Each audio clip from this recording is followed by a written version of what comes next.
Good morning, good afternoon, good evening, a good day to you, wherever you are, whenever you're watching this. Hello. I am Catherine Oster, and welcome to this week's edition of Coffee Chat with my special guest. Tammy's on this side of me. I'm probably on the other side of her. Sometimes that can be really weird. So this is something about cash part 3.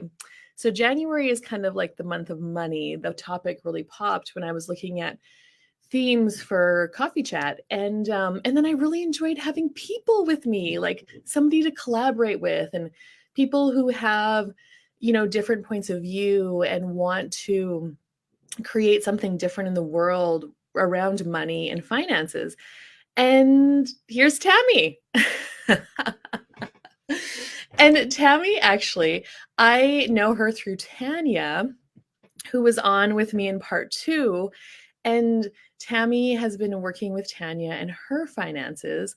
Tanya provides financial services. And she opens up so many different things around the topic about finances and how you can use your money to create. Hello, ladies. Good morning, Mom. Good morning, Tanya. You must have heard me say your name. Bet your ears are ringing. And financial services. And so here's Tammy. And so, Tammy, I'm just going to let you take it over now and kind of start talking about what you do. Okay.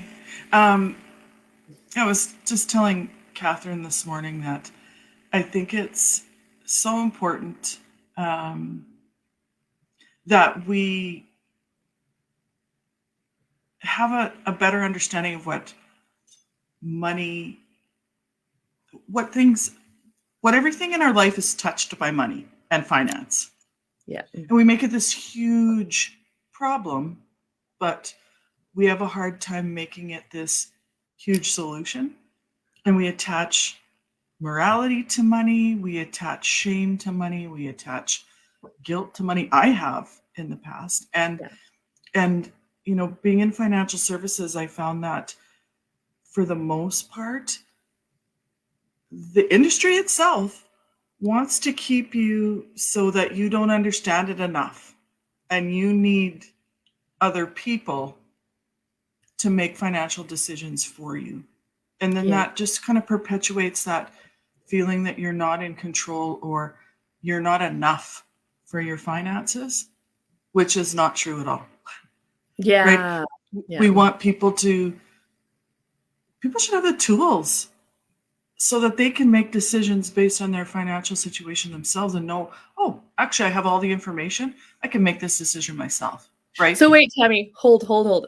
Are you telling me that you want to empower people with their knowledge about money and finances? Totally. Totally. And it's not about, like, even my therapist, we talk about what she does for me, and it's just like, Do you have she's the a same taxi driver. therapist as Tanya? Totally.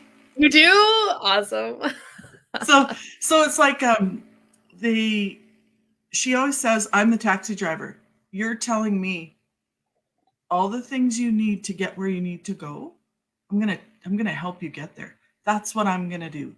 That's what I want to help people. Oh, yeah. So you with. are the taxi driver. I'm just going to say, good morning, Robert. Hello, Roz. Hi, Ruby. Thank you for joining us, guys. Yeah. If you guys have any questions, just pop them in the comments. So Tammy is the taxi driver of your finances. Hey. And then you, as the client, are the person who gets in the taxi and tells Tammy where you want to go. And she is going to have different routes and different maps and different stops to get you there. So that's really cool. I love that analogy. I think that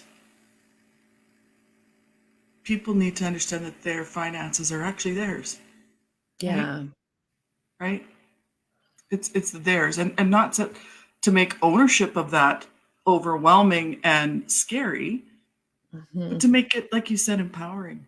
To make it so that, oh my goodness, I know exactly what to do, and I don't have to, move forward with Scared. shame based on what I did in the past, Yeah.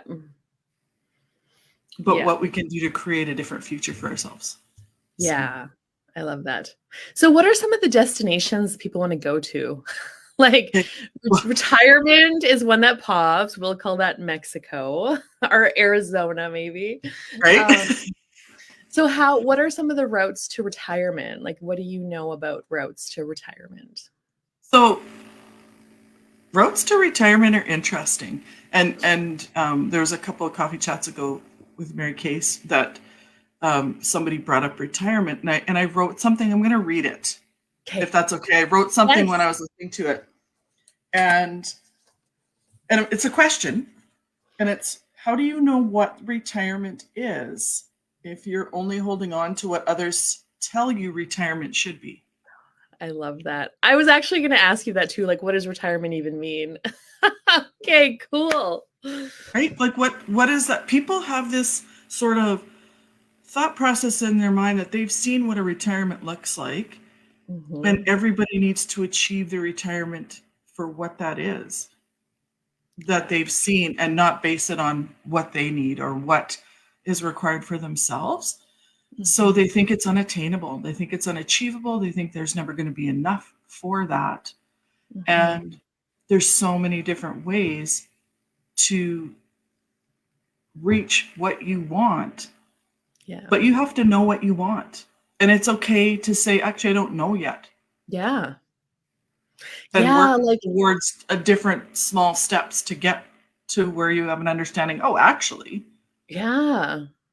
Yeah, that's really cool. And we like when it's so interesting because the words like I don't know what I want yet, like that often brings up so much wrongness because other people are like, "Well, what do you mean you don't know yet?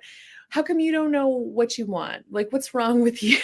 And we feel like so and that's where the shame and the blame and the regret and guilt comes in and then we kind of force ourselves to that's where we kind of then force ourselves to fit into what we think it's supposed to be, not what we actually desire. I know for myself, retirement was so many different things. Like back in the day, I actually had a day job where I went to work 9 to 5, and I worked as an agronomist in the co op retail system. And they have a pension package thing for you where I would, every month, so much of my paycheck would go into superannuation, and then the co op would match that and I saw people working at different retails, like, just for the pension. Like, they hated it, they were tired of the job, but they only stayed to get their pension. Now, interesting enough, like, I left after 5 or 6 years. Um, I still have that pension money, like, I stayed long enough to also be able to keep the matching funds. That pension money is still with me. I didn't lose any of it, but of course it didn't grow anymore and I didn't add any to it. But back then, my target pension, like I actually thought that I would just quit working one day, which I guess I retired early. love that. um, and and I was just wanting to match the finances of what that job was bringing in for me. So we actually met with my husband's cousin. He told us about this plan, and we started putting money into that. But then after a while, like when I quit my job and I started creating money in other ways, things like the riding lessons and these facilitating these classes, and I work at the Paradise Ranch in Western, where I'm actually working 2 days a week right now. Um, but those are things that I really love to do. Like, and when I look at this, like, I don't know that I'm ever going to quit doing it. So retirement now for me is like a whole different kind of conversation because I don't ever want to quit right now, actually, because I love everything that I'm doing so much. And I know that it will evolve one day into something different. But I also kind of have like, kind of breaking out of the structure of the 9 to 5 has given me more awareness that I know that my choices create things like money and joy and all of that. And I know I'm never going to stop choosing until I die. So I'm not like, it's not so scary anymore. So, yeah, Donna. She's like, good morning. So true about I don't know what I want. Yeah, Donna's a nurse. So busy working, but I never thought about it. Yeah. Yeah, but it's not too late. Like, so I know No, Donna's probably in her later, very, yeah. So what do you like? It's not too late, right, Tammy? Like you can start, yeah. no. And it's interesting, Catherine, because you made a comment about when you stopped working, your pension stopped growing, Yeah. right? I did. But Because that's not really true. Good catch about that. right, because you stopped contributing, but there's so many ways you can grow your money without actually Maybe I should always talk putting to you. money Maybe you in can there. do something with this for me with this pension money that I have. Totally. So it's just really interesting because I think our is being proactive to put money away for the longest vacation of your life. I Um, love that. The right? longest vacation of your life. Because that's another thing, Tammy, that I've also seen with people who achieve retirement is kind of like Donna mentioned, they then kind of lose their purpose. Like when Yes. they quit going to work, they don't know Yeah. what to do. And then I see them like everybody ages so fast and then they Mhm. literally just kind of die. Like it's really depressing. Like It is. retirement is Yeah. kind of depressing. But When when you when we said the longest vacation of your life, that is like a very exciting energy. well and because vacation is an exciting thing for us. It's stuff that it's an event that we plan for, that we get excited about, that we wish we could live in for eternity if we had enough money, if we right and I think when we think about a job and not having identity when we retire, our society wants us to do that. Our reality of having a job Mhm. wants us to be so busy at the job that we We don't forget to, actually take yeah, the time to figure out what we want to do, right? yeah. And we forget that retirement is a destination in the future. Mhm. However far away that is or close that is, it doesn't really matter. It's the Mhm. fact that we stop living in between that time too. And Yeah. I think that, so many of us think I can't spend money because I'm not, I should probably stop spending money because I don't have enough money to retire. Well, first of all, nobody ever knows. I've never sat down with somebody that said, oh, yes, I actually know how much I want to retire to fund that. So, right? So, Yeah. being aware of all those things that seem to be scary will actually take the Mhm. fear away Yeah. from your financial reality and your financial future, right? Yeah. Like we want to make ourselves wrong Mhm. with finance because we're told we should Yeah. in so many areas. I mean, even the financial gurus that I follow on um, on social media really Mhm. have a hard time sometimes when they're like, "Don't make these 5 financial mistakes." Yeah. Don't like stop that, Yeah. right? Because they want to shame you, they want to guilt you Yeah. into. Because if you've done anything on those five, You did it the five wrong. financial, right? Yeah. When it's not about mistakes, it's not about where you've been.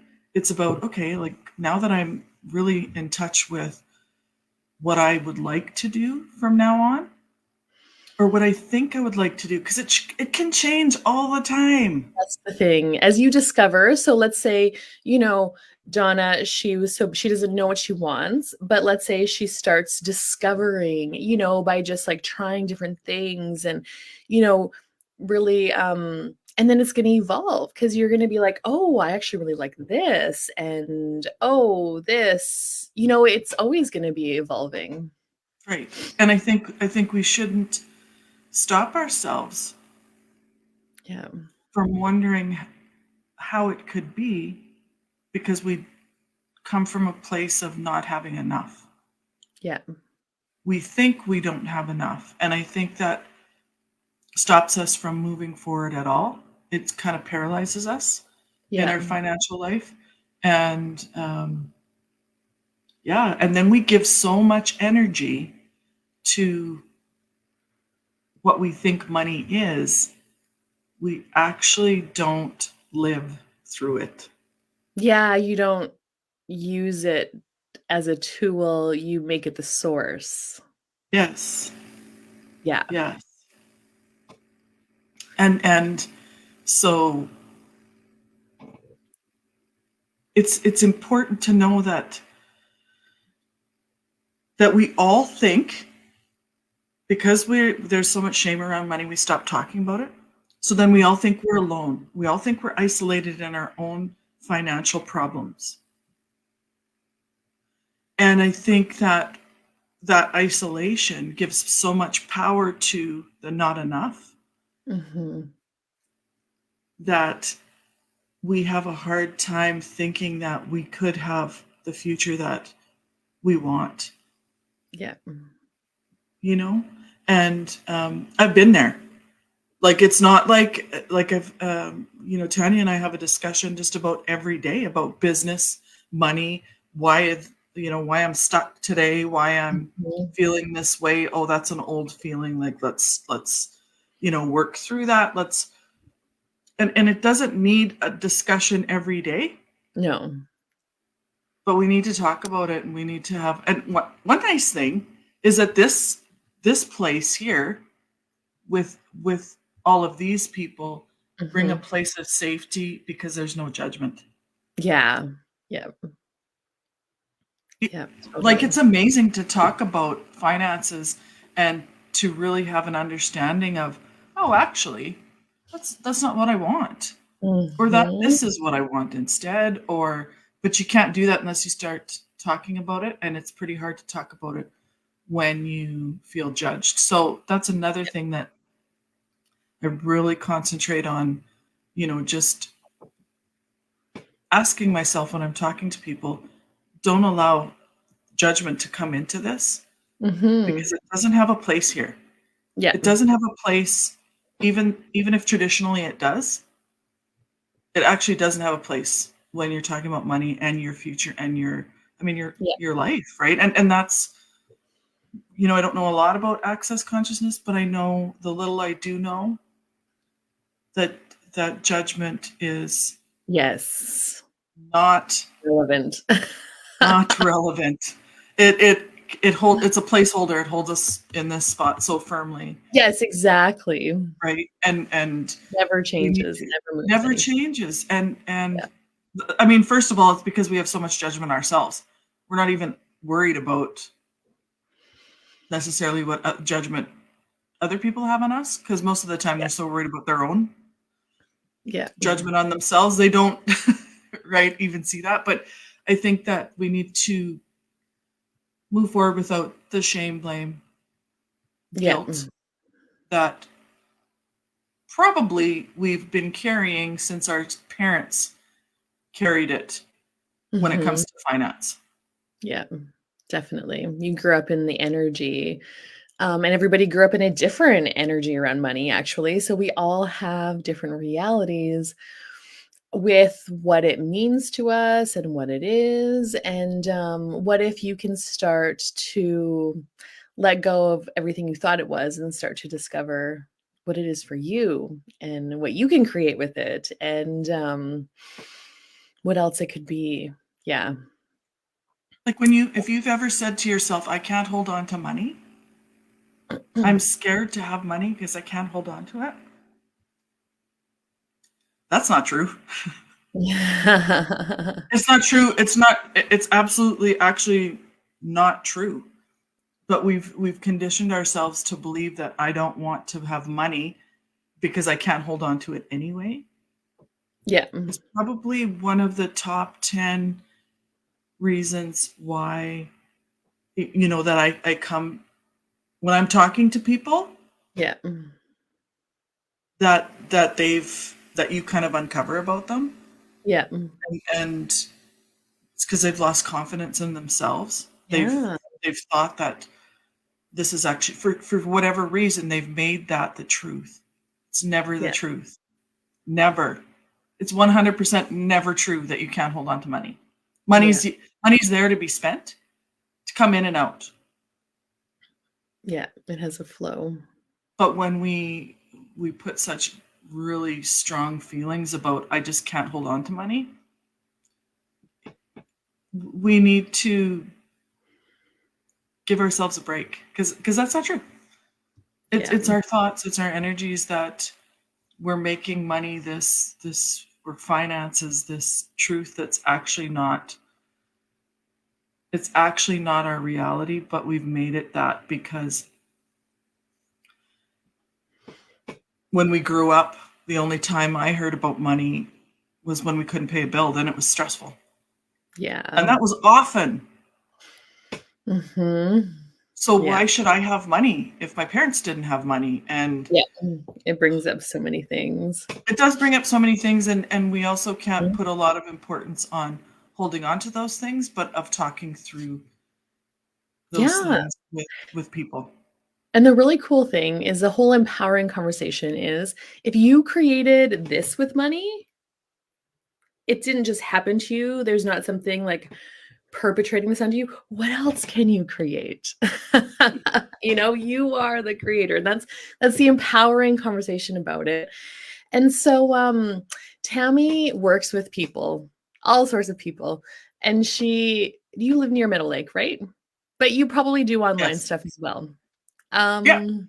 yeah. So I do. if Yeah. you yeah, if you are interested in getting in touch with her, I'm going to include her phone number with this video in the description or in the comments, one of the two, and or send me a message and let me know, and I'll get it to you. And if you have any more questions, like I know this is such a big topic, and we just kind of cracked it open a little bit, but you'll know if it's time for you and you want to dive into more of this. Reach out. Tammy, I think, is a really great resource. And also too, I do this little thing called Money Magic Mondays where I send out an email every Monday with just like a tidbit, a question, a tool, something that you can use for the week to start to think differently about money and cash and start to consciously create it more in your life. So I will also include that link here with this video if you would like to check that out too. I So, do love the Money Magic Mondays, and I did love what this last one was. Now, off the top of my head, I can't remember what it was, and I tried to send you a message and say, "This is so awesome! I love this thank one," you. and it bounced back. So, I Ah, must not be sending it to the right. I wonder what happened with that. That's funny. I'll have to check that out. But yeah, this week's was Can I Have the Money Now, Please? Where it was like Yes. starting to ask for money, like asking everything, whether it's like your animals, your pets, when you meet people on the highway, like start to train yourself to ask for it because we are so conditioned to not ask for it. That was this week's. Yeah. Thank you, Tammy. And thank you for joining me. Was there any last thing that you wanted to say before we sign off? I think the biggest thing I like to tell people is that um, you are in charge, even if it feels like you're not. You are good with money.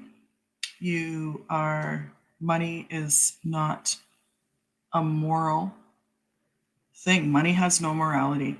And I think this, the feelings we put on money are just things that hold us back.